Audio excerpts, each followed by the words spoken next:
Good afternoon.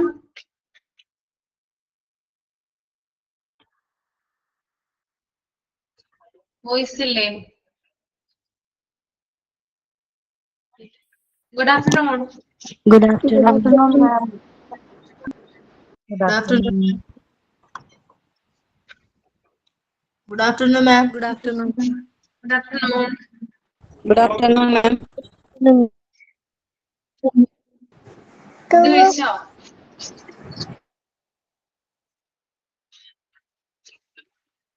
കുറച്ചു പേർക്കൊക്കെ നോമ്പാണല്ലേ?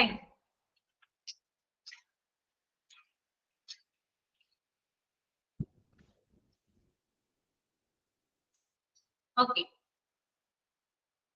കഴിഞ്ഞ ക്ലാസ്സിൽ എടുത്തതൊക്കെ വായിച്ചു നോക്കിയോ? ബുദ്ധിമുട്ടുണ്ടോ? മനസ്സിലാവുന്നില്ലേ?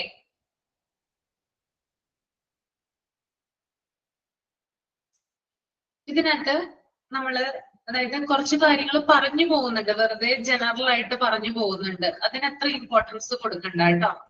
ഇമ്പോർട്ടന്റ് ആയിട്ടുള്ള ഭാഗങ്ങൾ വരുമ്പോ ഞാൻ പറയാം ഏതൊക്കെയാണ് ഇമ്പോർട്ടൻസ് കൊടുത്ത് പഠിക്കേണ്ടതെന്ന് കേട്ടോ. ഓക്കെ, കുറച്ച് കാര്യങ്ങൾ നമ്മൾ മനസ്സിലാക്കാനുള്ളതാണ്. നമ്മൾ ജോലി സ്ഥലത്ത് ചെല്ലുമ്പോൾ നമ്മൾക്ക് അറിയാനുള്ള കാര്യങ്ങളാണ്. നമ്മളെ ആരും കബളിപ്പിക്കാനായിട്ട് പാടില്ലല്ലോ. പാടുണ്ടോ? നമ്മൾ ജോലി ചെയ്യുന്ന സ്ഥലത്ത് നമ്മൾ പറ്റിക്കപ്പെടാൻ പാടുണ്ടോ? ഇല്ല. അപ്പൊ അതിനു വേണ്ടിയിട്ട് കൂടിയാണ് നമ്മൾ ഈ ചാപ്റ്റർ പഠിക്കുന്നത്. ഓക്കെ, അപ്പൊ ആ ഒരു വ്യക്തമായിട്ടുള്ള ഒരു ബോധം മനസ്സിലെപ്പോഴും ഉണ്ടാകണം. അപ്പൊ പരീക്ഷയിൽ നമ്മൾ ഇത് എഴുതി നമ്മൾ ഫലിപ്പിക്കുന്നതിനേക്കാൾ ഉപരി നമ്മൾക്കിത് ലൈഫിൽ അപ്ലിക്കബിൾ ആക്കാനുള്ളതാണ് ഹ്യൂമൻ റിസോഴ്സ് മാനേജ്മെന്റ്. കേട്ടോ?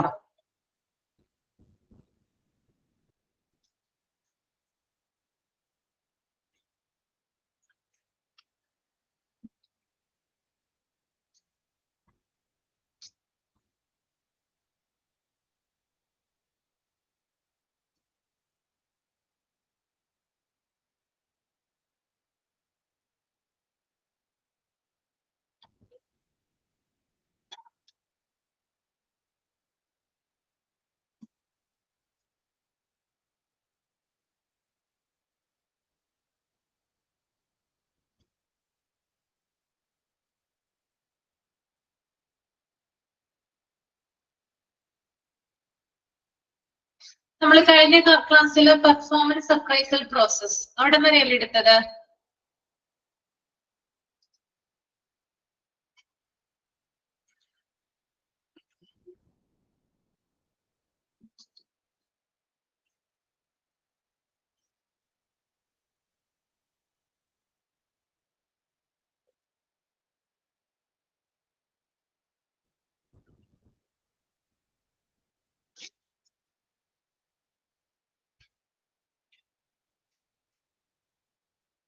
Okay.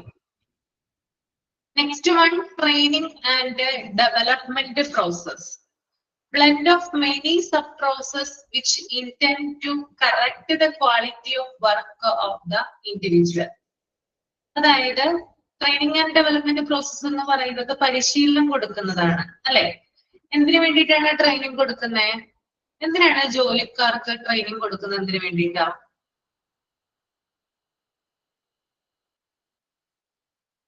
കമന്റ് ചെയ്യാമോ? എന്തിനു വേണ്ടിയിട്ടാ ട്രെയിനിങ് കൊടുക്കുന്നേ?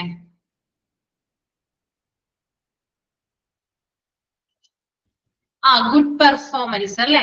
അതായത് എംപ്ലോയിയുടെ ക്വാളിറ്റി ഓഫ് വർക്ക് ഇംപ്രൂവ് ചെയ്യാൻ വേണ്ടിയിട്ടാണ് ട്രെയിനിങ്ങുകൾ നമ്മൾ പ്രൊവൈഡ് ചെയ്യുന്നത്. ഒരാളുടെ വർക്ക് അല്ലെങ്കിൽ ഒരാളുടെ ജോലി ഇംപ്രൂവ് ചെയ്യുന്നതിന് വേണ്ടിയിട്ടാണ് ട്രെയിനിങ്ങുകൾ അല്ലെങ്കിൽ അത്തരത്തിലുള്ള പ്രോസസ്സുകൾ നടത്തപ്പെടുന്നത്. അപ്പൊ എംപ്ലോയിയുടെ ക്വാളിറ്റി ഓഫ് വർക്ക് ഇംപ്രൂവ് ചെയ്യാനായിട്ട് നിരവധി സബ് പ്രോസസ്സുകൾ ബ്ലെൻഡ് ചെയ്തിട്ടാണ് എന്ത് ചെയ്യുന്നത്? ഇവരെ ട്രെയിനിങ്ങുകൾ നടപ്പിലാക്കുന്നത്. കുറേയധികം കാര്യങ്ങൾ എന്ത് ചെയ്യും? മിക്സ് ചെയ്യും അല്ലെങ്കിൽ ബ്ലെൻഡ് ചെയ്യും. അപ്പൊ ട്രെയിനിങ് കൊടുക്കുന്ന സമയത്ത് കൊടുക്കുന്ന മാനേജ്മെന്റിന് വ്യക്തമായിട്ടുള്ള ഒരു ധാരണ ഉണ്ടാകണം. എന്തിനാണ് ട്രെയിനിങ് കൊടുക്കുന്നത്? ട്രെയിനിങ്ങിന്റെ ആവശ്യകത എന്താണ്? അതിന്റെ ഒബ്ജക്റ്റീവ് എന്താണ്? ഓക്കെ, ഇനി എന്തൊക്കെ പ്രോഗ്രാമുകളാണ് ആ ട്രെയിനിങ്ങുകളിൽ സെറ്റ് ചെയ്യുന്നത്? അതുപോലെ തന്നെ ട്രെയിനിങ് ആരാണ് കോർഡിനേറ്റ് ചെയ്യുന്നത്? അപ്പൊ ഇത്തരത്തിൽ ധാരാളം കാര്യങ്ങൾ ബ്ലെൻഡ് ചെയ്തിട്ടാണ് എന്ത് കൊടുക്കുക? ആളുകൾക്ക് ട്രെയിനിങ് കൊടുക്കുക. ഒരു ദിവസം പെട്ടെന്ന് ഒരു ട്രെയിനിങ് വെച്ചു, എന്ന് പറയുകയാണ് എംപ്ലോയിയോട്. അപ്പോ ഈ എംപ്ലോയി എന്താണ് വിചാരിക്കുക? പെട്ടെന്ന് വന്ന് പറയുമ്പോൾ ആർക്കായാലും എന്ത് പറ്റില്ല, ട്രെയിനിങ്ങിൽ പങ്കെടുക്കാനൊന്നും പറ്റില്ല അല്ലെ? അല്ലെങ്കിൽ ഇപ്പൊ ഒരു മാനേജ്മെന്റ് ആയാലും ഒരു ഓർഗനൈസേഷൻ ആയാലും ഒരു ട്രെയിനിങ് പോലെ ഒരു 15 ദിവസത്തെ ട്രെയിനിങ് കൊടുക്കുകയാണെന്ന് വിചാരിക്കുക. ഇത് നേരത്തെ തന്നെ നമ്മൾ മുൻകൂട്ടി പ്ലാൻ ചെയ്യണ്ടേ? ചെയ്യണോ വേണ്ടയോ? ട്രെയിനിങ് കൊടുക്കുന്ന സമയത്ത് നേരത്തെ തന്നെ പ്രീ പ്ലാൻഡ് ആയിരിക്കില്ലേ ട്രെയിനിങ്ങുകൾ കൊടുക്കുന്നേ അല്ലെ? ട്രെയിനിങ്ങിൽ എന്തൊക്കെ കാര്യങ്ങൾ പ്രൊവൈഡ് ചെയ്യുന്നു, എന്താണ് ട്രെയിനിങ്ങിന്റെ ആവശ്യകത, എന്താണ് ആളുകൾക്ക് എന്തൊക്കെ കാര്യങ്ങളാണ് അവിടെ വെച്ച് നൽകപ്പെടുന്നത്. ഓക്കെ, അങ്ങനെ പലതരത്തിലുള്ള കാര്യങ്ങൾ ബ്ലെൻഡ് ചെയ്തിട്ടാണ് ഇത് കൊടുക്കുന്നത്, ട്രെയിനിങ്ങുകൾ പ്രൊവൈഡ് ചെയ്യപ്പെടുന്നത്. മനസ്സിലായോ? ക്ലിയർ ആണോ? ഓക്കെ ആണോ? The next one, compensation and reward process. അവിടെ നമുക്ക് നോക്കാം എന്താണെന്ന് അല്ലെ. Determine the mechanism and form for giving financial and non-financial rewards. അതായത് കോമ്പൻസേഷൻ ആൻഡ് റിവാർഡ് പ്രോസസ്. എന്താണ് ഈ കോമ്പൻസേഷൻ ആൻഡ് റിവാർഡ് പ്രോസസ് എന്ന് പറയുന്നത്? നഷ്ടപരിഹാരം കൊടുക്കുക അല്ലെങ്കിൽ റിവാർഡുകൾ കൊടുക്കുക അല്ലെ? ഈ റിവാർഡുകളും നഷ്ടപരിഹാരങ്ങളും ഒക്കെ കൊടുക്കുന്നത് ഏത് രൂപത്തിലായിരിക്കും? ഒന്നില്ലെങ്കിൽ ഫിനാൻഷ്യൽ ആയിട്ടായിരിക്കും കൊടുക്കുന്നത്, അല്ലെങ്കിൽ നോൺ ഫിനാൻഷ്യൽ ആയിട്ടായിരിക്കും കൊടുക്കുന്നത് അല്ലെ? ഏത് സ്ഥാപനമാണെങ്കിലും അങ്ങനെ തന്നെയാണ് ഉണ്ടാവുക അല്ലെ? അപ്പൊ കോമ്പൻസേഷൻ ആൻഡ് റിവാർഡ് പ്രോസസ് എന്ന് പറയുന്നത് ഏത് രീതിയിലാണ് കൊടുക്കുന്നത്, ഏത് രൂപത്തിലാണ് കൊടുക്കുന്നത്, അതിപ്പോ ശമ്പളമായിക്കോട്ടെ, ബോണസ് ആയിക്കോട്ടെ, മറ്റ് അലവൻസുകൾ ആയിക്കോട്ടെ, അതിന് കൃത്യമായിട്ടുള്ള ഒരു രീതിയും അതുപോലെ ഒരു രൂപവും ഒരു സ്ട്രക്ചറും ഉണ്ടാകും. അപ്പൊ ഇവിടെ പ്രത്യേകം എടുത്ത് പറയുന്നുണ്ട് അല്ലെ, financial and non financial reward. അതിനകത്ത് ഫിനാൻഷ്യൽ റിവാർഡിൽ എന്തൊക്കെ കാര്യങ്ങളാണ് ഇൻക്ലൂഡ് ചെയ്യുന്നത്? ഫിനാൻഷ്യൽ റിവാർഡിൽ എന്തൊക്കെയാ വരുന്നത്? Financial reward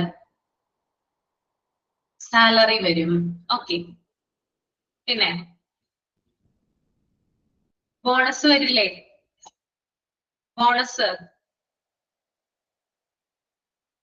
yes. ഇൻസെന്റീവ് വരില്ലേ? ഇൻസെന്റീവ് ഫിനാൻഷ്യൽ റിവാർഡാണ്. ഓക്കെ, കമ്മീഷൻ അല്ലെ? ചില ആളുകൾക്ക്, ജോലി ചെയ്യുന്ന ആളുകൾക്ക് കമ്മീഷൻ കിട്ടാറുണ്ട് അല്ലെ? യെസ്. ദെൻ അലവൻസസ്, മറ്റ് ആനുകൂല്യങ്ങൾ അല്ലെ? ഇതൊക്കെ എന്തിലാണ് വരുന്നത്? ഈ ഒരു ഫിനാൻഷ്യൽ റിവാർഡിലാണ് വരുന്നത്. അപ്പോ നോൺ ഫിനാൻഷ്യൽ റിവാർഡുകൾ ഉണ്ട്, പണമല്ലാതെയുള്ള റിവാർഡുകൾ കൊടുക്കാറുണ്ട്. അതെന്തൊക്കെയാ പണമല്ലാതെയുള്ള റിവാർഡുകള്? പൊസിഷൻ ചേഞ്ചിങ് അല്ലെ, പ്രൊമോഷൻ കൊടുക്കാറുണ്ട്. അതൊരു നോൺ ഫിനാൻഷ്യൽ റിവാർഡ്സ് ആണ്. അപ്പൊ ഇതൊന്ന് നിങ്ങൾ നോട്ട് ചെയ്യണം കേട്ടോ, ഇത് ഇമ്പോർട്ടന്റ് ആണ് കേട്ടോ. ഞാൻ ഈ പറഞ്ഞ ഇത്രയും കാര്യങ്ങളിൽ കഴിഞ്ഞ ക്ലാസ്സിലും ഈ ക്ലാസ്സിലും ഒക്കെ എടുത്ത കാര്യങ്ങളിൽ ഇമ്പോർട്ടന്റ് ആയിട്ടുള്ള ഒരു പോയിന്റ് ആണ് financial and non financial reward. അപ്പൊ നിങ്ങൾ ജോലി ചെയ്യുന്ന സ്ഥലത്ത് നിങ്ങൾ അറിഞ്ഞിരിക്കണം, നിങ്ങൾക്ക് എന്തെങ്കിലുമൊക്കെ കിട്ടുന്നുണ്ടെങ്കിൽ അത് ഏത് റിവാർഡിലാണ് ഉൾപ്പെടുന്നത് കേട്ടോ. അപ്പൊ എന്നെ ഓർക്കോ നിങ്ങളിത് മേടിക്കുമ്പോ എന്നെ ഓർക്കോ? മിസ് പറഞ്ഞതാണ് അല്ലെ, മിസ് പഠിപ്പിച്ചതാണ്. ഇപ്പോഴാണ് മിസ് പറഞ്ഞതിന്റെ അർത്ഥം ഞങ്ങൾക്ക് മനസ്സിലാവുന്നത് അല്ലെ? അത് കിട്ടുമ്പോൾ ഒരു സന്തോഷം ഉണ്ടാവും അല്ലെ? ഓക്കെ, അപ്പൊ നോൺ ഫിനാൻഷ്യൽ റിവാർഡിൽ വരുന്നതാണ് പ്രൊമോഷൻ. നോൺ ഫിനാൻഷ്യൽ റിവാർഡിൽ വരുന്നതാണ് റെക്കഗ്നിഷൻ, അംഗീകാരം. മറ്റുള്ളവരുടെ മുമ്പിൽ വെച്ച് നിങ്ങളെ പുകഴ്ത്തി പറയുവാണ്. അതൊരു നോൺ ഫിനാൻഷ്യൽ റിവാർഡ് അല്ലേ? അതായത് ആ സ്ഥാപനത്തിൽ പ്രവർത്തിക്കുന്ന ഒരു പൊതു സദസ്സ്, അതായത് സ്ഥാപനത്തിന്റെ എന്തെങ്കിലും ഒരു ഫംഗ്ഷൻ ഉണ്ടായെന്ന് വിചാരിക്കുക, നിങ്ങളെ അവിടെ വെച്ച് നിങ്ങൾ അത് ചെയ്തു ഇത് ചെയ്തു എന്നും പറഞ്ഞ് ഇങ്ങനെ പുകഴ്ത്തുവാണ് അല്ലെ, അപ്രീസിയേഷൻ നൽകുവാണ്. അതൊരു നോൺ ഫിനാൻഷ്യൽ റിവാർഡാണ്, recognition. Okay, then job security, അതായത് ജോലിയിലുള്ള സ്ഥിരത. നിങ്ങൾ താൽക്കാലികമായിട്ടാണ് ഒരു ജോലിക്ക് കയറിയതെന്ന് വിചാരിക്കുക, കുറച്ചു നാള് നിങ്ങൾ അവിടെ ജോലി ചെയ്തു, ജോലി സ്ഥിരമല്ല, അപ്പോ അതൊന്നും പറഞ്ഞിട്ടില്ല അവര്. കുറച്ചു നാൾ കഴിഞ്ഞ് നിങ്ങളുടെ ജോലിയൊക്കെ കണ്ടതിന് ശേഷം അവർ പറയാണ് നിങ്ങളെ ഉയർന്ന ശമ്പളത്തോടു കൂടി നിങ്ങളെ പെർമനന്റ് ആക്കി എന്ന് പറയുവാണ്. ഓക്കെ, അതൊരു നോൺ ഫിനാൻഷ്യൽ റിവാർഡാണ്. അതാണ് ജോബ് സെക്യൂരിറ്റി കേട്ടോ. ഓക്കെ, പെർമനന്റ് ആയിട്ടുള്ള ജോലി. ഓക്കെ, പിന്നെ അതുപോലെ തന്നെ ഫ്ലെക്സിബിൾ വർക്കിംഗ് അവേഴ്സ്, നിങ്ങൾക്ക് അനുയോജ്യമായിട്ടുള്ള രീതിയിലുള്ള നിങ്ങളുടെ ഇഷ്ടത്തിനനുസരിച്ചിട്ടുള്ള വർക്കിംഗ് സമയം, ജോലി സമയം. അതൊരു നോൺ ഫിനാൻഷ്യൽ റിവാർഡാണ്. മനസ്സിലായോ? ഫോർ എക്സാമ്പിൾ ഇപ്പൊ എന്റെ കാര്യം തന്നെ പറയാം. നിങ്ങൾക്ക് 1:30ക്കാണ് ക്ലാസ് തുടങ്ങുന്നത് അല്ലെ? എത്ര മണി വരെ ഉണ്ട് എന്റെ ക്ലാസ്? ഏതൊക്കെ ദിവസങ്ങളിലാണ്? തിങ്കളും വെള്ളിയും ആണോ? ഉറപ്പുണ്ടോ? തിങ്കളും വെള്ളിയല്ലേ ക്ലാസ് എന്റെ? അറിയില്ലേ? യെസ്. നിങ്ങൾക്ക് 1:30ക്കാണ് ക്ലാസ്. 1:30ക്ക് വന്നിട്ട് 2:30 വരെയാണ് അല്ലെ? 2:30ക്ക് എനിക്ക് വീട്ടിൽ പോവാം. 1:30ക്ക് ഞാൻ ഇവിടെ വന്നാൽ മതി. അപ്പൊ എന്റെ എന്തൊരു ഫ്ലെക്സിബിൾ വർക്കിംഗ് അവർ അല്ലേ? ആണ് അല്ലെ? എനിക്ക് ഇവിടെ കുറെ നേരം ഇരിക്കേണ്ട. എപ്പോഴാണോ ക്ലാസ് അപ്പൊ വന്നിട്ട് എന്ത് ചെയ്താൽ മതി? എടുത്തിട്ട് പോയാൽ മതി. ഓക്കെ, അപ്പൊ എനിക്ക് അനുയോജ്യമായിട്ട്, അതായത് എന്നെ സാറ്റിസ്ഫൈ ചെയ്യുന്ന രീതിയിലാണ് എന്റെ ക്ലാസ് സമയം വരുന്നത്. അതൊരു ഫ്ലെക്സിബിൾ വർക്കിംഗ് അവർ ആണ്. ഓക്കെ, പിന്നെ അവാർഡ് ആൻഡ് സർട്ടിഫിക്കറ്റ് അല്ലെ? നമ്മൾക്ക് എന്താണ് അംഗീകാരം നൽകുന്നു അല്ലെ? അപ്പൊ നമ്മൾക്ക് ഒരു അവാർഡ് തരുന്നു, അല്ലെങ്കിൽ ഒരു മൊമെന്റോ തരുന്നു, സർട്ടിഫിക്കറ്റ് തരുന്നു. അതെന്താണ്? നോൺ ഫിനാൻഷ്യൽ റിവാർഡിലാണ് വരുന്നത്. മനസ്സിലായോ? അപ്പൊ ഇത്രയും കാര്യങ്ങളാണ് ഇതിൽ വരുന്നത് കേട്ടോ. ക്ലിയർ ആയെന്ന് വിചാരിക്കുന്നു.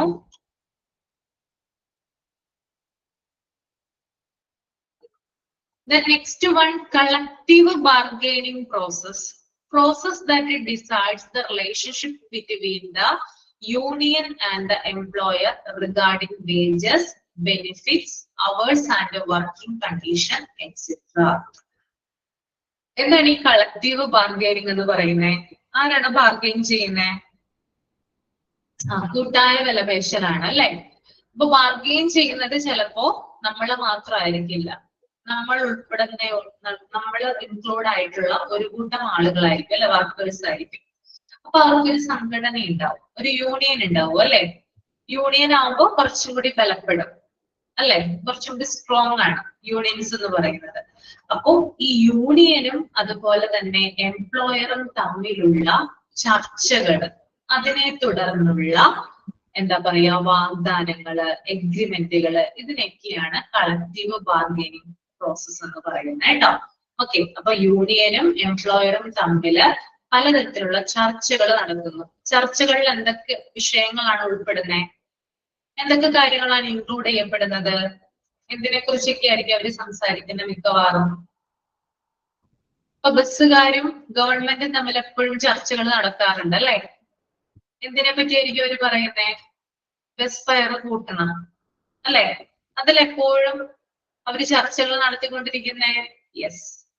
ഓക്കെ, അപ്പോ സാലറിയെ കുറിച്ച്, അതുപോലെ തന്നെ മറ്റ് അവർക്ക് കിട്ടാനുള്ള ബെനിഫിറ്റ്സുകളെ കുറിച്ച്, അവരുടെ ജോലി സമയം, വർക്കിംഗ് അവർ, അതിനെ കുറിച്ച്, പിന്നെ ജോലിയുടെ അതായത് വർക്കിംഗ് കണ്ടീഷൻ, അതായത് അവര് ജോലി ചെയ്യുന്ന സാഹചര്യങ്ങള് തുടങ്ങിയ കാര്യങ്ങളില് ചർച്ച നടത്തി തീരുമാനം എടുക്കുന്നതിനെയാണ് എന്ത് പറയുന്നത്?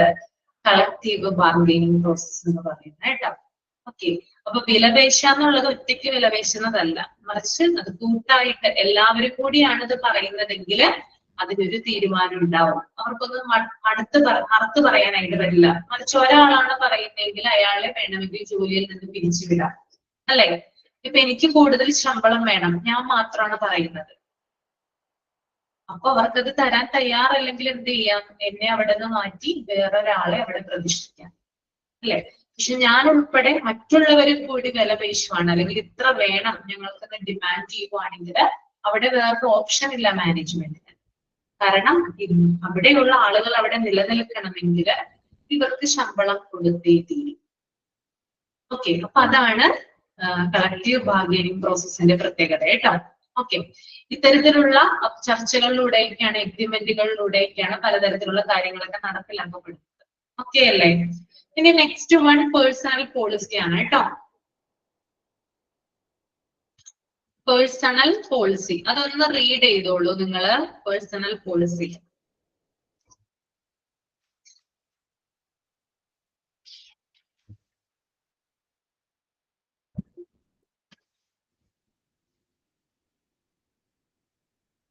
ഒബ്ജക്റ്റീവ്സും അതുപോലെ തന്നെ പ്രിൻസിപ്പിൾസും ഒക്കെ ഒന്ന് റീഡ് ചെയ്യൂ കേട്ടോ.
വായിച്ചു കഴിഞ്ഞെങ്കിൽ തമ്പ് ചെയ്യൂ കേട്ടോ.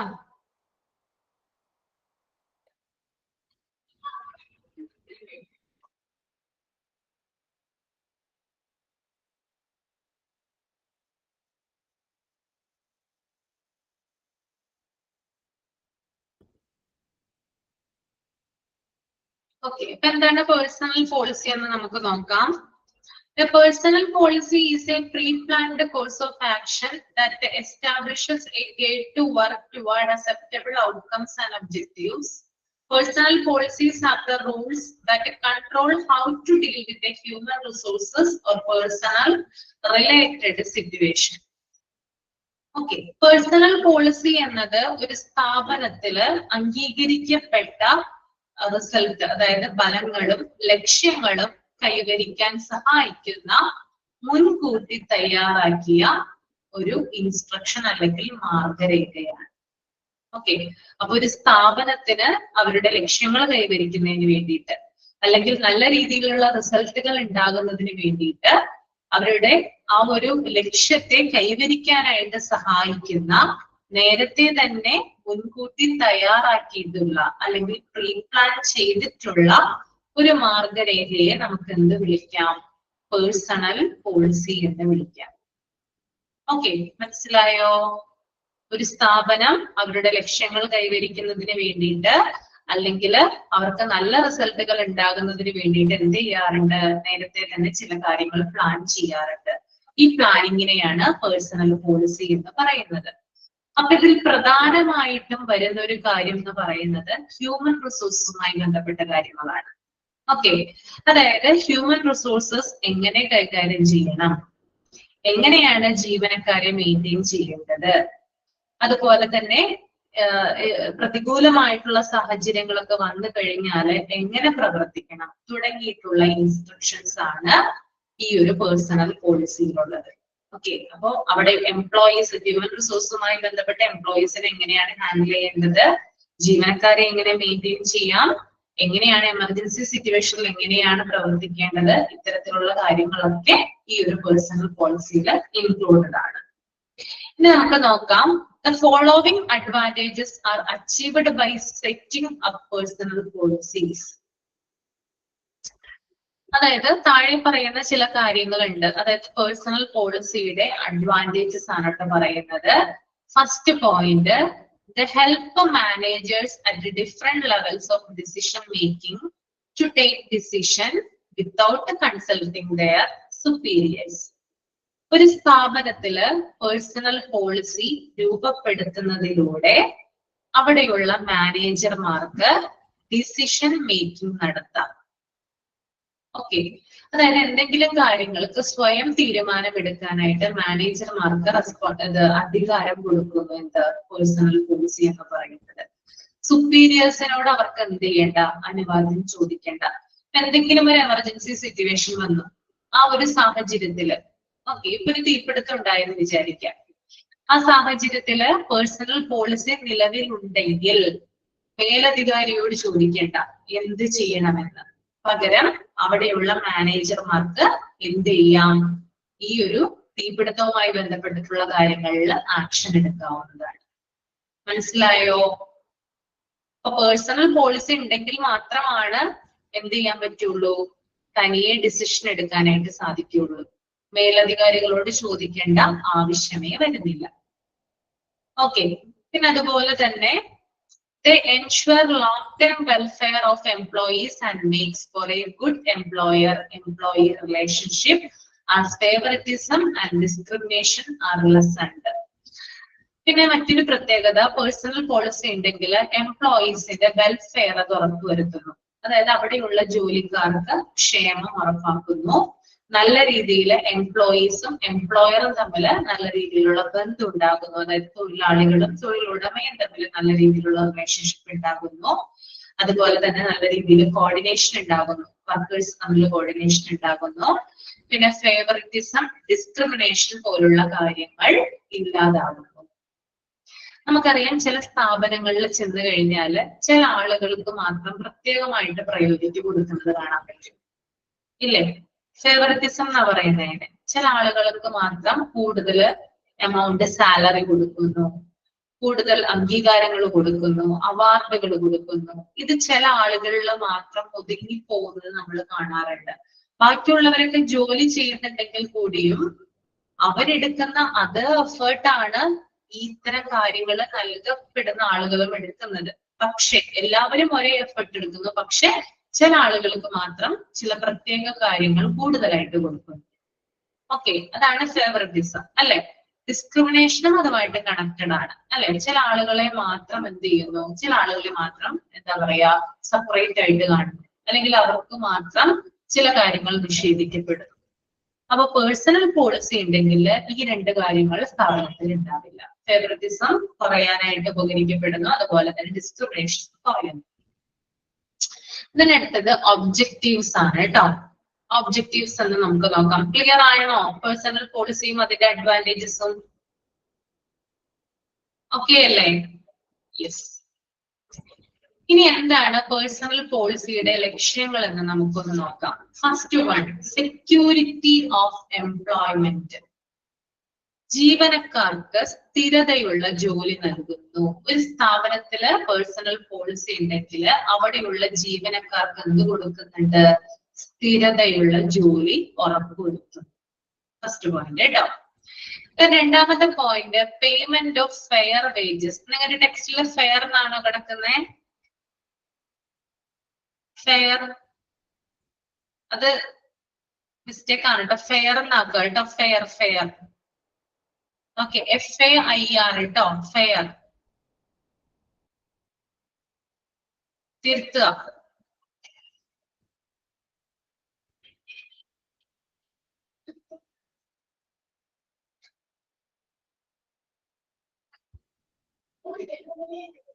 Okay, payment of fair wages. Okay, അപ്പൊ ഫെയർ വേജസ് എന്ന് പറഞ്ഞാൽ അതെല്ലാവർക്കും ഈക്വൽ ആയിട്ടുള്ള ഫെയർ, നീതിയായിട്ടുള്ള അല്ലെങ്കിൽ നീതിയുക്തമായിട്ടുള്ള ഒരു ശമ്പളം കൊടുക്കുക എന്നുള്ളതാണ്. സാലറി കൊടുക്കുക. അവനവൻ ചെയ്യുന്ന ജോലി എന്താണോ അതിനനുസരിച്ചിട്ടുള്ള സാലറി കൊടുക്കുക. തീരെ തരം താഴ്ത്തരുത്. സാലറി കൊടുക്കുമ്പോൾ അത് നമ്മളായാലും നമ്മൾ ജോലി ചെയ്യുമ്പോൾ നമുക്കറിയാം നമ്മളുടെ കഴിവ് എന്താണ്, നമ്മുടെ സ്കിൽ എന്താണ് അല്ലെ, നമ്മൾക്ക് എത്രമാത്രം വാല്യൂ ഉണ്ടെന്ന് നമ്മൾക്കറിയാൻ പറ്റണം. എന്നാൽ മാത്രമാണ് നമ്മൾ ഒരു സ്ഥലത്ത് ചെന്നിട്ട് അതിനനുസരിച്ചിട്ടുള്ള വേജസ് നമ്മൾ വാങ്ങുകയുള്ളൂ അല്ലെ. അല്ലെങ്കിൽ നമ്മൾ തീരെ കുറഞ്ഞ വേജസിന് നമ്മൾ ജോലി ചെയ്യോ ആരെങ്കിലും? ഒരിക്കലും ഇല്ല അല്ലെ. ഇല്ല. ഓക്കെ, ഒരു സെക്കൻഡ് കേട്ടോ, ഇപ്പൊ വരാം.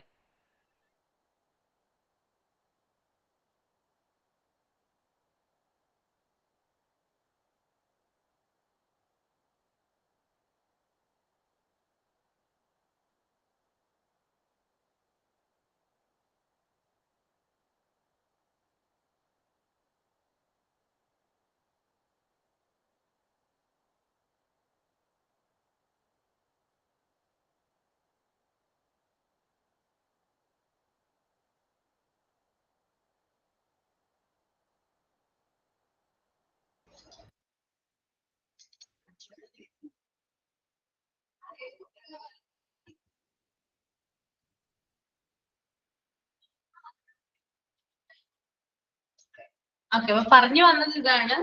നമ്മൾക്ക് ജോലി വേണം, പക്ഷെ ജോലി വേണം എന്ന് വിചാരിച്ച് എന്താ പറയാ തീരെ താഴ്ന്ന വേജസിൽ നമ്മൾ ജോലി ചെയ്യാൻ പാടില്ല.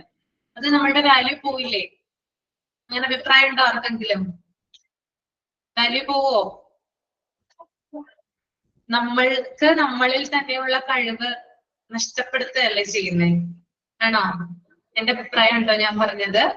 ഓക്കെ, അപ്പൊ നല്ല രീതിയിൽ നീതിയുക്തമായിട്ടുള്ള ഒരു സാലറിയിൽ നമ്മൾ ജോലി ചെയ്യാന്നുള്ളതാണ്. നമ്മൾ ജോലി ചെയ്യുന്നതിനുള്ള വേജസ് നമുക്ക് കിട്ടിയിരിക്കണം. Okay, next one, sound industrial relation. അതായത് സൗണ്ട് ഇൻഡസ്ട്രിയൽ റിലേഷൻ എന്ന് പറയുന്നത് സ്ഥാപനത്തിനിടയിൽ തൊഴിലാളികളും അതുപോലെ തന്നെ മാനേജ്മെന്റും തമ്മിൽ ഒരു മനസ്സമാധാനപരമായിട്ടുള്ള പീസ്ഫുൾ ആയിട്ടുള്ള ഒരു ബന്ധം നിലനിർത്തുക. ഓക്കെ, അതാണ് കേട്ടോ സൗണ്ട് ഇൻഡസ്ട്രിയൽ റിലേഷൻ എന്നതുകൊണ്ട് ഉദ്ദേശിക്കുന്നത്. സമാധാനപരമായിട്ട് രണ്ടാളുകളും നല്ല രീതിയിൽ മുന്നോട്ട് പോകുക. Then training of every one. എല്ലാ എംപ്ലോയീസിനും പരിശീലനം നൽകുക, ട്രെയിനിങ് കൊടുക്കുക. Okay, training of every one. Then optimum use of human resources. ജീവനക്കാരുടെ കഴിവുകൾ പരമാവധി ഉപയോഗിക്കുക. ഏതൊരു സ്ഥാപനമാണെങ്കിലും അവിടെ ജോലി ചെയ്യുന്ന എംപ്ലോയീസ് എന്ന് പറയുന്നത് അവർക്ക് എന്ത് ചെയ്യാറുണ്ട്, അതായത് മാനേജ്മെന്റ് അവിടെയുള്ള എംപ്ലോയീസിന്റെ മാക്സിമം എഫേർട്ട് അവരെടുക്കാറുണ്ട് അല്ലെ? ഇല്ലേ? യൂട്ടിലൈസ് ചെയ്യാറല്ലേ? ഏതൊരു മാനേജ്മെന്റ് ആണെങ്കിലും പണിയെടുപ്പിക്കാറില്ലേ? ഉണ്ടോ ഇല്ലയോ? ഉണ്ട് അല്ലെ? അവരെ കൊണ്ട് കഴിയുന്ന രീതിയിൽ എന്ത് ചെയ്യും, എംപ്ലോയീസിന്റെ എഫേർട്ട് അവര് യൂട്ടിലൈസ് ചെയ്യാറുണ്ട്. ഓക്കെ, അപ്പൊ ഇത് ഒരു ഒബ്ജക്റ്റീവ് ആയിട്ടാണ് വരുന്നത് കേട്ടോ. Optimum use of human resources എന്ന് പറഞ്ഞാല് ജീവനക്കാരുടെ കഴിവുകൾ പരമാവധി ഉപയോഗിക്കുക. Then respecting human dignity. എംപ്ലോയീസിന് ബഹുമാനം നൽകുക. ഒരു എംപ്ലോയീസ് ആണെന്ന് കരുതി അവരെ അടിമകളെ കണക്ക് കാണാനായിട്ട് പാടില്ല. മറിച്ച് അവർക്ക് വേണ്ട രീതിയിലുള്ള അംഗീകാരവും ബഹുമാനവും ഒക്കെ എന്ത് ചെയ്യണം, കൊടുത്തിരിക്കണം. ഓക്കെ, അപ്പൊ ഇത്രയുമാണ് പേഴ്സണൽ പോളിസിയുടെ ഒബ്ജക്റ്റീവ്സ് എന്ന് പറയുന്നത്. ക്ലിയർ അല്ലേ? ഓക്കെ,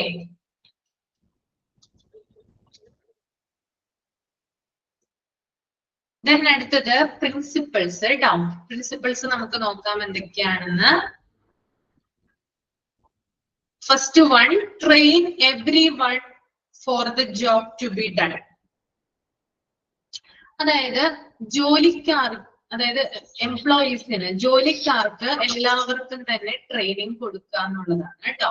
എല്ലാ ജോലിക്കാർക്കും അവർ ചെയ്യുന്ന ജോലിയുടെ അടിസ്ഥാനത്തിലുള്ള ട്രെയിനിങ്ങുകൾ നൽകുക. രണ്ടാമത്തെ point, put the right man in the right place.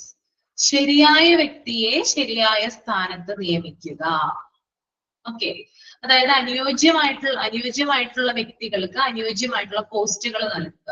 ഓരോരുത്തരുടെ കഴിവുകൾക്കും കുറവുകൾക്കും അനുസരിച്ചിട്ടുള്ള പൊസിഷൻ നൽകുക എന്നുള്ളതാണ് കേട്ടോ. അപ്പൊ ശരിയായ വ്യക്തിയെ വേണം ശരിയായ സ്ഥലത്ത് അപ്പോയിന്റ് ചെയ്യാൻ. മൂന്നാമത്തെ point, supply the right tools and their condition of work. അതുപോലെ തന്നെ ജോലിക്ക് ആവശ്യമായിട്ടുള്ള ടൂളുകൾ സപ്ലൈ ചെയ്യുക. അതുപോലെ തന്നെ അവർക്ക് ജോലി ചെയ്യാനുള്ള ഒരു അന്തരീക്ഷം സൃഷ്ടിക്കുക. നല്ലൊരു എൻവയൺമെന്റ് പ്രൊവൈഡ് ചെയ്യുക.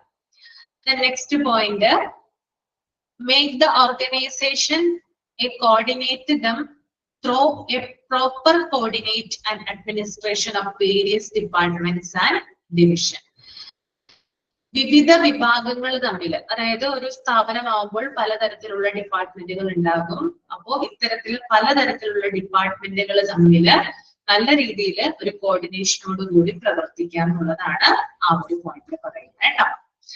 നെക്സ്റ്റ്, പ്രൊവൈഡ് സെക്യൂരിറ്റി വിത്ത് ഓപ്പർച്യൂണിറ്റി, ഇൻസെന്റീവ്, റെക്കഗ്നേഷൻ. അതുപോലെ തന്നെ തൊഴിലാളികൾക്ക് അവസരങ്ങൾ കൊടുക്കുക, സെക്യൂരിറ്റി നൽകുക, ഇൻസെന്റീവ് കൊടുക്കുക, റെക്കഗ്നേഷൻ അംഗീകാരങ്ങൾ നൽകുക. ഇത്തരത്തിലുള്ളതും പ്രിൻസിപ്പിൾസ് ആണ്. Last point, look ahead, plan ahead for more and better things. അതായത് ഒരു സ്ഥാപനത്തിന്റെ ഭാവി അല്ലെങ്കിൽ ഫ്യൂച്ചർ കണക്കിലെടുത്ത് നല്ല രീതിയിൽ സ്ഥാപനത്തെ പ്രവർത്തിപ്പിക്കാനായിട്ട് ലക്ഷ്യം വെക്കുക. ഓക്കെ, അപ്പൊ ഇത്രയും കാര്യങ്ങളാണ് എന്തിൽ വരുന്നത്, പ്രിൻസിപ്പിൾസിൽ വരുന്നത്. ഓക്കെ ആണോ?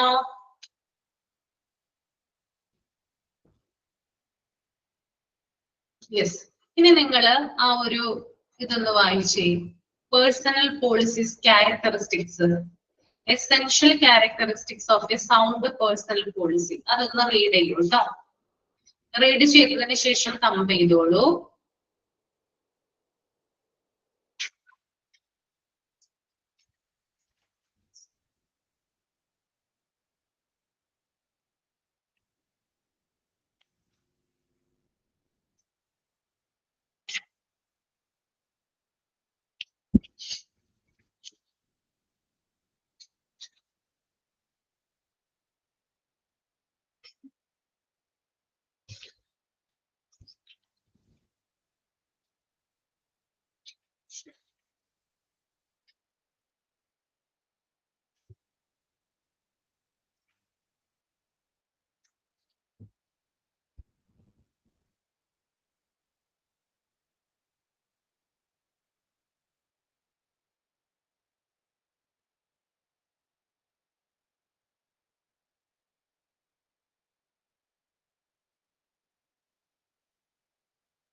ഓക്കെ, കഴിഞ്ഞു. റീഡ് ചെയ്തോ എല്ലാവരും? ഓക്കെ, അപ്പൊ നമുക്ക് നോക്കാം. പേഴ്സണൽ പോളിസിയുടെ ക്യാരക്ടറിസ്റ്റിക്സ് എന്തൊക്കെയാണെന്ന് നോക്കാം. First point, it should be clear, positive and early understood by each and every employee of the organisation. ഒരു സ്ഥാപനത്തിന്റെ പേഴ്സണൽ പോളിസി എന്ന് പറയുന്നത് അത് ക്ലിയർ ആയിട്ടുള്ളതായിരിക്കണം, വ്യക്തമായിട്ട് എഴുതിയിട്ടുള്ളതായിരിക്കണം. അതുപോലെ തന്നെ പോസിറ്റീവ് ആയിരിക്കണം. അവിടെ ജോലി ചെയ്യുന്ന എല്ലാ എംപ്ലോയീസിനും, ഈച്ച് ആൻഡ് എവറി എംപ്ലോയി, ഓരോ എംപ്ലോയീസിനും അത് വ്യക്തമായിട്ട് മനസ്സിലാക്കിയിട്ടുണ്ടാകണം. ഓക്കെ, നമ്മൾ ഒരു സ്ഥാപനത്തിൽ ജോലി ചെയ്യുന്നുണ്ടെങ്കിൽ ആ സ്ഥാപനത്തിന്റെ പേഴ്സണൽ പോളിസിയെ കുറിച്ച് നമുക്ക് വ്യക്തമായിട്ടൊരു ധാരണ ഉണ്ടാകണം. അതാണ് ആദ്യത്തെ പോയിന്റ് പറയുന്നത് കേട്ടോ. ദെൻ രണ്ടാമത്തെ പോയിന്റ് നമുക്ക് നോക്കാം. It should be in written form. ഇത് എഴുതപ്പെട്ട രൂപത്തിലായിരിക്കണം. പേഴ്സണൽ പോളിസി എന്ന് പറയുന്നത് വെറുതെ വാക്കുകൊണ്ട് പറഞ്ഞാൽ മാത്രം പോരാ. മാനേജ്മെന്റ് അല്ലെങ്കിൽ അവിടെയുള്ള ഹയർ അതോറിറ്റീസ് വാക്കുകൊണ്ട് പറഞ്ഞാൽ മാത്രം പോരാ, അത് എഴുത്ത് രൂപത്തില് ഡോക്യുമെന്റ് ആയിട്ട് വെച്ചിട്ടുണ്ടായിരിക്കണം. രണ്ട് പോയിന്റും ക്ലിയർ ആണോ? ആദ്യത്തെ രണ്ട് പോയിന്റ് ഓക്കെ ആണോ? ഓക്കെ. ദെൻ മൂന്നാമത്തെ point, it should be in the local language also. ഇത് പ്രാദേശിക ഭാഷയിലുള്ളതായിരിക്കണം. അതായത് ഒരു സ്ഥാപനത്തിൽ വർക്ക് ചെയ്യുന്നത് മിക്കവാറും അവിടെ ചുറ്റുപാടുമുള്ള ആളുകളായിരിക്കും കൂടുതൽ, അല്ലെ? നമ്മളുടെ കേരളത്തിൽ തന്നെ പല സ്ഥാപനങ്ങളുണ്ട്, അല്ലെ? നമ്മൾ മലയാളീസ് അല്ലെ ഏറ്റവും കൂടുതൽ അവിടെ വർക്ക് ചെയ്യാം, ആണോ? ഹോട്ടലുകളുടെ കാര്യമല്ല കേട്ടോ ഞാൻ പറഞ്ഞേ. ഹോട്ടലുകളിൽ ഹിന്ദിക്കാരാണ്, ആശുപത്രികളുടെ കാര്യമാണ് പറഞ്ഞത് കേട്ടോ. മലയാളികളായിരിക്കും ഉണ്ടാവുക. അപ്പൊ ലോക്കൽ ലാംഗ്വേജ് എന്ന് പറയുന്നത് എന്താ? റീജിയണൽ ലാംഗ്വേജ് എന്ന് പറയുന്നത് മലയാളമാണ്. അപ്പൊ പേഴ്സണൽ പോളിസി എന്ന് പറയുന്നത് ലോക്കൽ ലാംഗ്വേജിലുള്ള ഭാഷ അല്ലെങ്കിൽ ആ ലാംഗ്വേജ് ആയിരിക്കണം ഉപയോഗിക്കുന്നത്. Then next one, it should be generally known to all those who are interested. അതായത് എല്ലാവർക്കും അറിയാവുന്ന രീതിയിലായിരിക്കണം ഈ ഒരു പേഴ്സണൽ പോളിസി നിർമ്മിക്കേണ്ടത്. അതായത് എല്ലാ കാര്യങ്ങളും ഉൾക്കൊള്ളിച്ചുകൊണ്ട് അല്ലെങ്കിൽ ഇൻക്ലൂഡ് ചെയ്തുകൊണ്ടാവണം പേഴ്സണൽ പോളിസി നിർമ്മിക്കേണ്ടത്. Then next one, it should be the written in order to preserve it against loss. ഞാൻ നേരത്തെ പറഞ്ഞു ഇത് റിട്ടൺ ഫോർമാറ്റിലായിരിക്കണം, അതായത് എഴുതപ്പെട്ട രൂപത്തിലായിരിക്കണം പേഴ്സണൽ പോളിസി ഉണ്ടായിരിക്കേണ്ടത്. ഈ എഴുതപ്പെട്ട രൂപത്തിൽ ഉണ്ടായിരിക്കണം എന്ന് പറയാൻ കാരണം, അതായത് ഇതിന് എന്താ പറയാ, ഇത് നഷ്ടപ്പെടാനൊന്നും പാടില്ല, കീപ്പ് ചെയ്യേണ്ടതുണ്ട്, വളരെ നല്ല രീതിയിൽ എന്ത് ചെയ്യണം, ഇത് മെയിൻറ്റെയിൻ ചെയ്ത് കൊണ്ടുപോകേണ്ടതുണ്ട്. ഓക്കെ, അപ്പോ എല്ലാ വിവരങ്ങളും എന്ത് ചെയ്യണം, നല്ല രീതിയിൽ കളക്ട് ചെയ്തിട്ട് ഇത് മെയിൻറ്റെയിൻ ചെയ്ത് കൊണ്ടുപോകണം. Then next one, it must be reasonably stable but not rigid. അതായത് ഇത് സ്റ്റേബിൾ ആയിട്ടുള്ള ഒന്നായിരിക്കണം, പക്ഷെ റിജിഡ് ആവരുത്. റിജിഡ് എന്ന് പറഞ്ഞാല് കഠിനം അല്ലെങ്കിൽ കടുകെട്ടി. നേരത്തെ ഞാൻ പറഞ്ഞല്ലോ, അതായത് സിമ്പിൾ ആയിരിക്കണം, മനസ്സിലാകുന്ന ഭാഷയിലായിരിക്കണം, വ്യക്തമായിരിക്കണം. അപ്പൊ കട്ടിയായിട്ടുള്ള പദങ്ങളോ അല്ലെങ്കിൽ വാക്കുകളോ ഒന്നും തന്നെ ഇതിൽ ഉപയോഗിക്കാനായിട്ട് പാടുള്ളതല്ല. Then next point, it should be the result of the careful analysis of all the available facts. അതുപോലെ തന്നെ പേഴ്സണൽ പോളിസിയിൽ ഉൾപ്പെടുന്ന കാര്യങ്ങൾ എന്ന് പറഞ്ഞാല് എല്ലാ വിവരങ്ങളും കളക്ട് ചെയ്ത് രേഖപ്പെടുത്തിയിട്ടുള്ള കാര്യങ്ങളായിരിക്കണം ഇതിൽ ഉണ്ടാവേണ്ടത്. ഓക്കെ, ഇപ്പൊ ഹോസ്പിറ്റലുമായി ബന്ധപ്പെട്ടിട്ട് അല്ലെങ്കിൽ അവിടുത്തെ നയങ്ങള്, നടപടിക്രമങ്ങള്, ഇത്തരത്തിലുള്ള എല്ലാ കാര്യങ്ങളുമായിട്ട് വിവരങ്ങൾ കളക്ട് ചെയ്തിട്ട് വേണം എന്ത് ചെയ്യാൻ, പേഴ്സണൽ പോളിസി റെഡിയാക്കേണ്ടത്. Okay, then it should be uniform throughout the organization. അതായത് എല്ലാ സ്ഥാപനങ്ങളിലും എന്ത് ചെയ്യണം, പേഴ്സണൽ പോളിസി നടപ്പിലാക്കേണ്ടതുണ്ട്. ഓക്കെ, ഒരേ രീതിയിലായിരിക്കണം എല്ലാ സ്ഥാപനങ്ങളിലും പേഴ്സണൽ പോളിസി നടപ്പിലാക്കേണ്ടത്. The last point, it must provide a two-way communication system between the management and the employees. അതുപോലെ തന്നെ ഈ പേഴ്സണൽ പോളിസി എന്ന് പറയുമ്പോൾ ആശയവിനിമയം ഉറപ്പാക്കണം എന്ന് പറയുന്നുണ്ട്. മാനേജ്മെന്റും എംപ്ലോയീസും തമ്മിലുള്ള ഒരു കമ്മ്യൂണിക്കേഷൻ ആണ് ഇതിലൂടെ നൽകപ്പെടുന്നത്. ഓക്കെ, അപ്പൊ ഇത്രയും കാര്യങ്ങളാണ് പേഴ്സണൽ പോളിസിയുടെ ക്യാരക്ടറിസ്റ്റിക്സ് എന്ന് പറയുന്നത്. ഓക്കെ ആണോ? ബോറടിക്കുന്നുണ്ടോ? ആർക്കെങ്കിലും ബോറടിക്കുന്നുണ്ടോ? ഇല്ല, ചോദിച്ചതാ. ഇത് കുറച്ച് അതായത് ഇതിന്റെ ഫസ്റ്റ് ഒരു 2 പേജ് കൂടി കഴിയുമ്പോ ഓക്കെ ആവും കേട്ടോ. ഒരു 18, 19, 20ാമത്തെ പേജ് തുടങ്ങി ഇൻട്രസ്റ്റിംഗ് ആണ്. പിന്നെ നിങ്ങൾ ഭയങ്കര താല്പര്യത്തോടു കൂടി ക്ലാസ് ഇരിക്കും, ഞാൻ ഉറപ്പ് തരുന്നു. ചെറുതായിട്ട് ബോറടിക്കാതിരിക്കറിയാം, കാരണം തിയറി ആയതുകൊണ്ടാണ് കേട്ടോ കൂടുതലും. അതായത് ഒരു ടോപ്പിക് സ്പെസിഫൈ ചെയ്ത് പറയുന്നില്ല, ജനറൽ ആയിട്ട് കുറച്ച് കാര്യങ്ങൾ പറഞ്ഞു പോകുന്നുണ്ട്. അതുകൊണ്ടാണ് കേട്ടോ ബോറടിക്കുന്നത്. എന്നോട് എല്ലാവരും ക്ഷമിക്കുക, ഇങ്ങനെ ഒരു വിഷയമായതുകൊണ്ടാണ്. 20ാമത്തെ പേജ് വരെ ഒന്ന് ക്ഷമിക്കുക കേട്ടോ. ഓക്കെ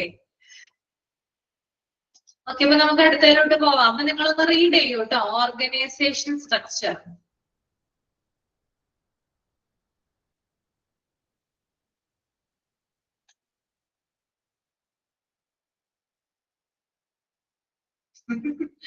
ഓർഗനൈസേഷൻ സ്ട്രക്ചർ തുടങ്ങി ഒന്ന് വായിച്ചു പോവുക.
ഓക്കെ, നമുക്ക് നോക്കാം എന്താണ് organisation structure. And organisational structure explain how activities like task allocation, coordination and supervision are directed toward the achievement of organizational aims.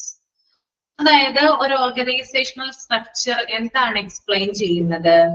അതായത് അവിടെയുള്ള ടാസ്ക് അലോക്കേഷൻ എങ്ങനെയാണ്. ഒരു സ്ഥാപനത്തിലെ ഓർഗനൈസേഷൻ സ്ട്രക്ചർ എന്ന് പറയുന്നത് അവിടെയുള്ള ജോലി വിഭജനം, എങ്ങനെയാണ് ആളുകൾക്ക് ടാസ്കുകൾ അലോക്കേറ്റ് ചെയ്ത് കൊടുക്കുന്നത്.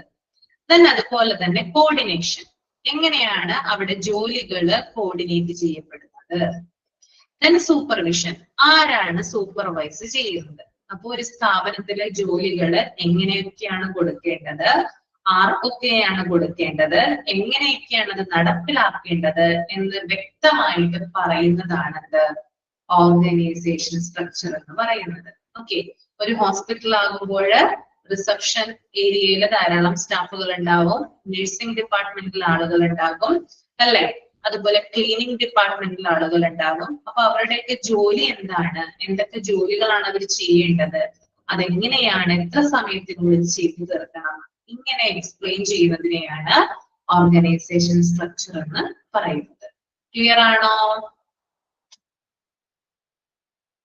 ഓക്കെ ആണോ? യെസ്.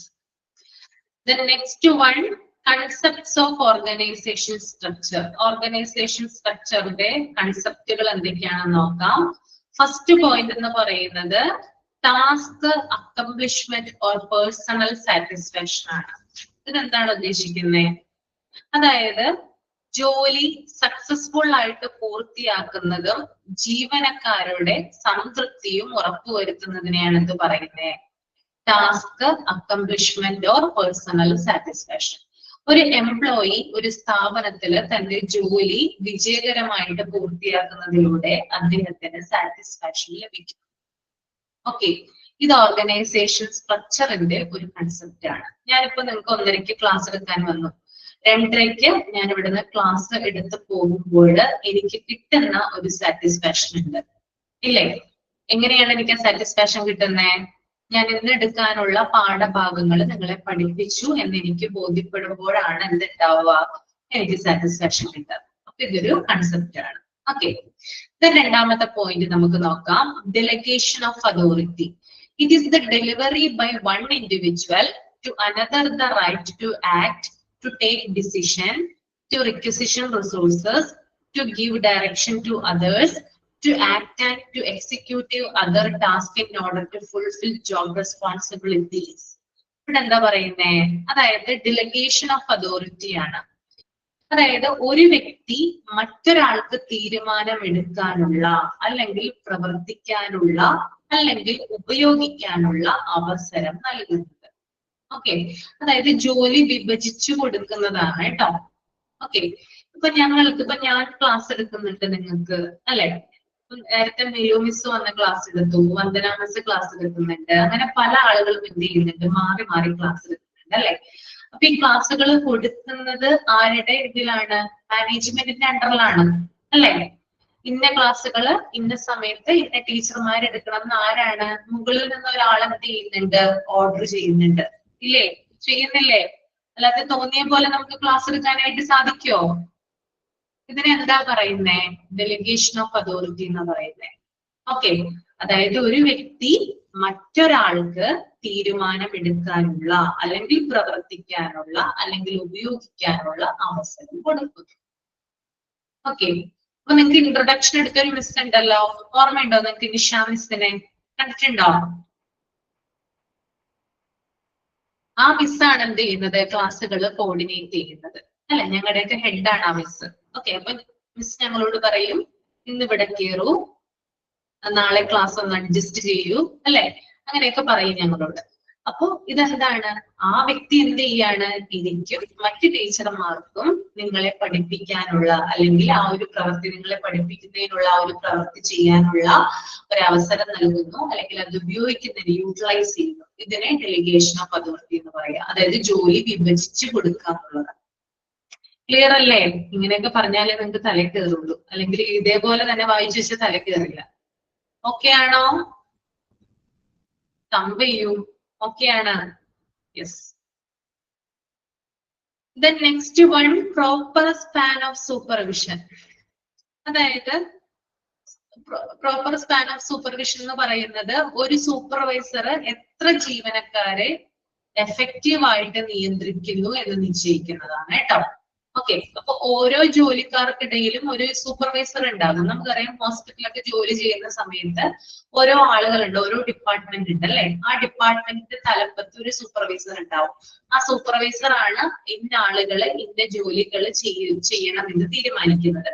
അപ്പോ എങ്ങനെയാണ് അവിടെയുള്ള എംപ്ലോയീസിനെ എങ്ങനെ എഫക്റ്റീവ് ആയിട്ട് നിയന്ത്രിക്കാം, അവരെങ്ങനെ ജോലിക്ക് വിനിയോഗിക്കാം എന്ന് നിശ്ചയിക്കുന്ന ഒരു പ്രോസസ് ഉണ്ട്. ഇതിനെയാണ് പ്രോപ്പർ സ്പാൻ ഓഫ് സൂപ്പർവിഷൻ എന്ന് പറയുന്നത്. ഒരു ജോലിക്ക് എന്തായാലും എംപ്ലോയീസിന്റെ മുകളിലായിട്ട് ഒരു സൂപ്പർവൈസർ ഉണ്ടാകും. അയാൾ നിശ്ചയിക്കുന്നത് പോലെയാണ് കാര്യങ്ങൾ നടക്കുന്നത് അല്ലെ? ഡ്യൂട്ടിക്ക് ഇടുന്നത് അദ്ദേഹത്തിന്റെ നേതൃത്വത്തിലാണ്. ക്ലിയർ അല്ലേ? 3 പോയിന്റും ഓക്കെ ആണോ? നെക്സ്റ്റ് നമുക്ക് നോക്കാം the degree of specialization. എന്താണ് ഡിഗ്രി ഓഫ് സ്പെഷ്യലൈസേഷൻ എന്ന് പറയുന്നത്? Under specialization, limited duties are performed regularly and repetitively. From the personal point of view, specialization makes the learning of job routines easier and turns the worker into an expert in his job. അതായത് degree of specialisation എന്ന് പറയുന്നത് ഒരു വ്യക്തിക്ക് limited ആയിട്ടുള്ള ജോലികൾ നൽകുക, അതും സ്ഥിരമായിട്ട് ആവർത്തിച്ച് ചെയ്യാൻ അദ്ദേഹത്തെ അനുവദിക്കുക. That is degree of specialisation. അതായത് ജോലികളെ വിഭജിച്ച് അല്ലെങ്കിൽ ഡിവൈഡ് ചെയ്ത് കൊടുക്കുന്ന സമയത്ത് ലിമിറ്റഡ് ആയിട്ടുള്ള ജോലി കൊടുക്കുക, അതായത് വളരെ കുറച്ച് ജോലി മാത്രം കൊടുക്കുക, അതും സ്ഥിരമായിട്ട് കൺസിസ്റ്റന്റ് ആയിട്ട് അത് ചെയ്യാനായിട്ട് അദ്ദേഹത്തെ അനുവദിക്കുക, ആവർത്തിച്ച് ചെയ്യാനായിട്ട് അനുവദിക്കുക. ഇങ്ങനെ ചെയ്യുന്നതിലൂടെ എന്ത് ബെനിഫിറ്റ് ആണ് ആ സ്ഥാപനത്തിന് ഉണ്ടാകുന്നത്? ഒരാളെ തന്നെയാണ് ഇതിന് നിയോഗിക്കുന്നത്. അപ്പൊ എന്താ ഉണ്ടാവുക? ഒരാള് തന്നെ സ്ഥിരമായിട്ട് ആ ജോലി ചെയ്യുന്നു, അയാള് തന്നെ റിപ്പീറ്റ് ചെയ്യുന്നു. എന്താ ബെനിഫിറ്റ്? നിങ്ങൾ പറയൂ, എന്താ ബെനിഫിറ്റ് ഉണ്ടാവുക? ആ ജോലിയിൽ അയാൾ എക്സ്പേർട്ട് ആവില്ലേ? നിങ്ങളൊന്ന് ചിന്തിച്ചു നോക്കൂ. ഒരാൾക്ക് നമ്മൾ സ്ഥിരമായിട്ട് ഒരു ജോലി കൊടുക്കുവാണ്, അതും ലിമിറ്റഡ് ആയിട്ടുള്ള ഒരു ജോലി. എക്സ്പേർട്ട് ആവും, ഷുവർ ആണ് അല്ലെ? അപ്പൊ നമ്മൾ തന്നെ എന്ത് ചെയ്യാറുണ്ട്? ചില ജോലികൾ മക്കൾക്ക് കൊടുക്കാറുണ്ട് അല്ലെ? നിങ്ങൾ നിങ്ങളുടെ മക്കൾക്ക് എന്തെങ്കിലും ജോലികൾ കൊടുക്കാറുണ്ട്? ചെറിയ ജോലികൾ കൊടുക്കാറുണ്ട് അല്ലെ? അതവര് സ്ഥിരമായിട്ട് ചെയ്യുന്നതിലൂടെ എന്ത് കിട്ടും? അതവര് പഠിച്ചു പോകും അല്ലെ? അവര് മറക്കില്ല, അത് എക്സ്പേർട്ട് ആവുകയാണ് ചെയ്യുന്നത് അല്ലെ? അതുപോലെ തന്നെ ജോലി ഈസി ആയിട്ട് ചെയ്യാൻ പറ്റും. സ്ഥിരമായിട്ട് ഒരു ജോലി ചെയ്യുന്നതിലൂടെ ഈസി ആയിട്ട് നമുക്ക് ആ ജോലി ഫിനിഷ് ചെയ്യാനായിട്ട് സാധിക്കും. ഓക്കെ, പിന്നെ ആ മേഖലയിൽ എക്സ്പേർട്ട് ആയിട്ട് മാറും അല്ലെ? കൂടുതൽ ഫെമിലിയർ ആകും അല്ലെ? അപ്പൊ ഇത്തരത്തില് ആളുകൾക്ക് അല്ലെങ്കിൽ എംപ്ലോയീസിന് ലിമിറ്റഡ് ആയിട്ടുള്ള, കൺസിസ്റ്റന്റ് ആയിട്ടുള്ള, റെപ്പിറ്റേറ്റീവ് ആയിട്ടുള്ള ജോലി കൊടുക്കുമ്പോൾ ആ ജോലിയുമായിട്ട് അദ്ദേഹം കൂടുതൽ പൊരുത്തപ്പെടും, എക്സ്പേർട്ട് ആവും, അദ്ദേഹത്തിന്റെ ജോലി ഈസിയായി മാറും. ഇതിലൂടെ സ്ഥാപനത്തിനാണ് എന്തുണ്ടാകുന്നത്? പുരോഗതി ഉണ്ടാകുന്നത്. ഓക്കെ, അപ്പോ ഓരോരുത്തരുടെ കഴിവുകൾ എന്താണോ, എല്ലാ ആളുകൾക്കും ഒരേപോലുള്ള കഴിവുകളല്ല കേട്ടോ. എംപ്ലോയീസിന് ഡിഫറെന്റ്, ഏതൊരാളാണെങ്കിലും, എംപ്ലോയീസ് ആയിക്കോട്ടെ മനുഷ്യരായിക്കോട്ടെ, ഏതൊരു വ്യക്തിയാണെങ്കിലും ഓരോരുത്തർക്കും ഡിഫറെന്റ് ആയിട്ടുള്ള കഴിവാണ് ഉണ്ടാവുക. അതിനനുസരിച്ചിട്ടുള്ള ജോലിയാണ് ഓരോരുത്തർക്കും കൊടുക്കേണ്ടത്. അതാണ് നമ്മൾ ഇതിൽ ശ്രദ്ധിക്കേണ്ടത് കേട്ടോ. Next one, communication channel should be proper. അതായത് ഒരു സ്ഥാപനത്തില് മാനേജ്മെന്റും ജീവനക്കാരും തമ്മില് വ്യക്തവും ശരിയായതുമായിട്ടുള്ള കമ്മ്യൂണിക്കേഷൻ ഉണ്ടാകണം. എന്നാൽ മാത്രമേ ആ സ്ഥാപനം നല്ല രീതിയിൽ പ്രവർത്തിക്കുകയുള്ളൂ. അല്ലെങ്കിൽ നല്ല രീതിയിൽ എന്ത് ചെയ്യില്ല?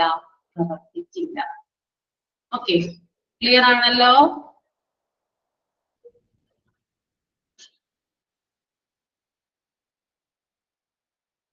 ഓക്കെ, അപ്പൊ നമുക്ക് ഇത്രയും മതി എടുത്തത്. ഇനി എന്തെങ്കിലും ഡൗട്ട് ഉണ്ടെങ്കിൽ ചോദിച്ചോളൂ കേട്ടോ. ഞാൻ മൈക്ക് ഓൺ ചെയ്യാം.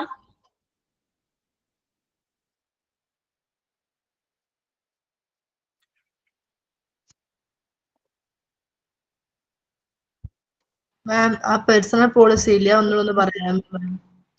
എന്താണ് പേഴ്സണൽ പോളിസി അല്ലേ? ഏതാണ് പറയേണ്ടത്? ആ പേഴ്സണൽ പോളിസി ആ ഒരു പാരഗ്രാഫ് ഇല്ല, ചെറിയ പാരഗ്രാഫ് ഫസ്റ്റ് കൊടുത്തേക്കുന്നേ, ഒന്ന് എക്സ്പ്ലെയിൻ ചെയ്യാമോ? നമ്മ ഒരു കാര്യം ചോദിച്ചോട്ടെ, ഇതിൽ നിന്നൊക്കെ എങ്ങനെയായിരിക്കും ക്വസ്റ്റ്യൻ വരിക എക്സാമിന്? ലൈക്ക് ഇത് ഇങ്ങനെ കിടക്കുന്നതുകൊണ്ടൊരു ഡൗട്ട്. അതായത് ഞാൻ പറഞ്ഞില്ലേ, നമ്മള് ഇത് വായിച്ചു പോകാനുള്ള കാര്യങ്ങളാണ് ഉള്ളത്. നമുക്ക് മെയിൻ ആയിട്ടുള്ള ഏരിയ വന്നിട്ടില്ല.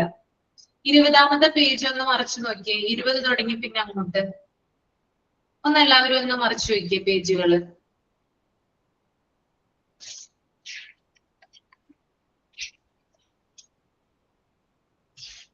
എന്തൊക്കെയാ പറയുന്നത് അതിനകത്ത്? റിക്രൂട്ട്മെന്റ് ഉണ്ട്, റിക്രൂട്ട്മെന്റ് ഒക്കെ ഉണ്ട്. പിന്നെ അതിന്റെ methods, interviews, psychological testing, employee training, promotion, in type of interviews, separation, training methods, performance appraisal, അങ്ങനെയൊക്കെ. അത് തുടങ്ങിയാണ് നമ്മൾക്ക് മെയിൻ ആയിട്ട് നോക്കാനുള്ളത് കേട്ടോ.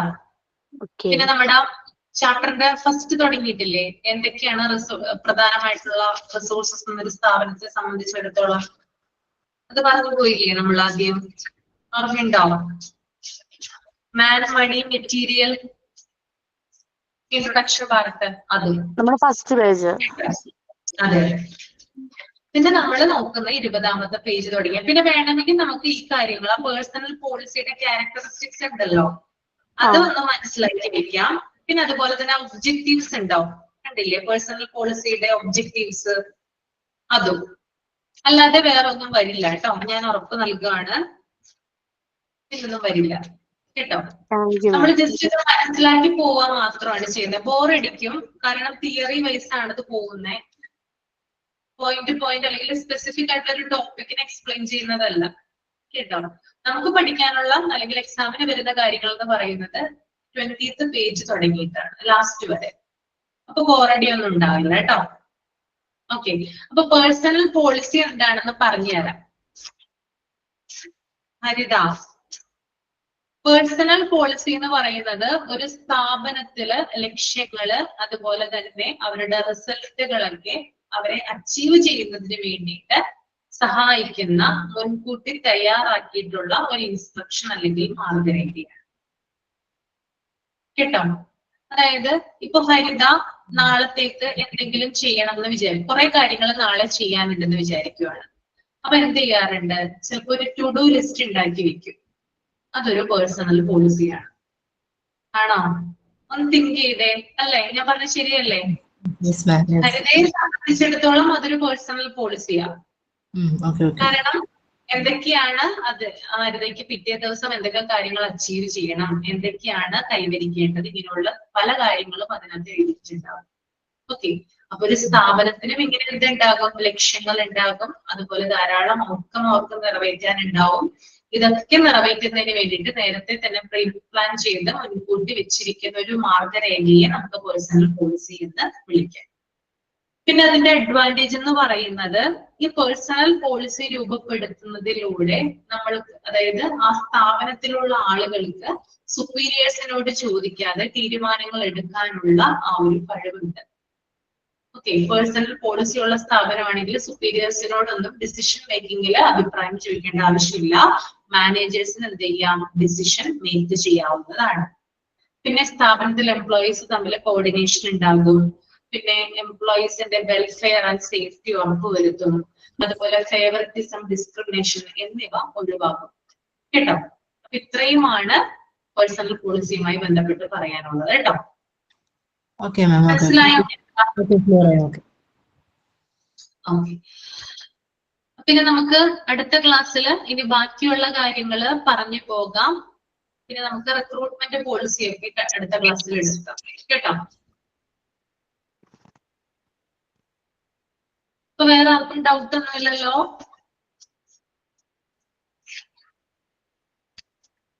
ഇത് വലിയൊരു ചാപ്റ്റർ ആയതുകൊണ്ടാണ് ഞാൻ സ്പെസിഫൈ ചെയ്ത് പറഞ്ഞത് കേട്ടോ. 20th പേജ് തുടങ്ങിയിട്ടാണ് കേട്ടോ. കാരണം എത്ര പേജ് ഉണ്ട് ഇത് മൊത്തം എണ്ണി നോക്കിയിട്ടുണ്ടോ?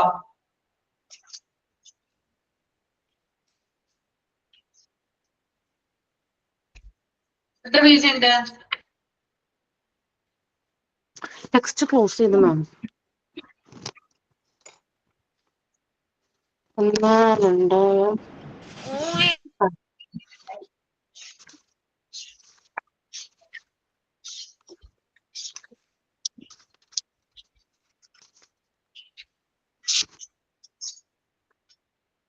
മാം 9 page.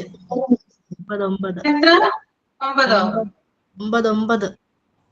9 page. Okay okay. 12 to 29 അത്രയുണ്ടല്ലേ?